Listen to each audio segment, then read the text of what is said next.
அரசமைப்பு சட்டம் உறுப்பு எண் 370 நீக்கிவிட்டால் காஷ்மீர் சுதந்திர தேசமாக மாறிவிடும், பயங்கரவாதம் முற்றாக ஒழிந்துவிடும், பொதுமக்கள் அங்கே சுதந்திரமாக உழவ முடியும், சுற்றுலா வளர்ச்சி அடையும் என்றெல்லாம் நம்முடைய அரசின் தரப்பிலே சொல்லப்பட்டது.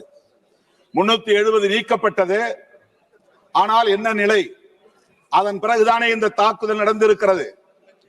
அரசு நமக்கு பாதுகாப்பு தரும் என்கிற நம்பிக்கையின் அடிப்படையில் தானே பொதுமக்கள் சுற்றுலா பயணம் மேற்கொண்டார்கள். ஆனால் எல்லை தாண்டிய பயங்கரவாதம் ஊடுருவியது எப்படி? அதை தடுக்க முடியாத நிலை ஏற்பட்டது எப்படி? எல்லை ஓரத்தில் தொடர்ச்சியாக பாதுகாப்பு படை வீரர்கள் இருக்கிறார்கள் என்கிற நம்பிக்கையின் அடிப்படையில் தானே பொதுமக்கள் பெஹல்காமுக்கு வந்தார்கள். அந்த இடத்திலே பாதுகாப்பு படை வீரர்கள் இல்லாமல் போனது எப்படி? அந்த இடத்திலே தாக்குதல் நடத்தியவர்களை தடுத்து எதிர்த்து போராடிய குதிரை ஓட்டித்தான் அந்த இடத்தில் பலியாகி இருக்கிறானே தவிர நம்முடைய ஆர்மி பாதுகாப்பு படையை சார்ந்த வீரன் யாரும் அதிலே பலியாகவில்லை. இது மிகப்பெரிய அளவில் நமக்கு சந்தேகத்தை எழுப்புகிறது, கேள்வியை எழுப்புகிறது.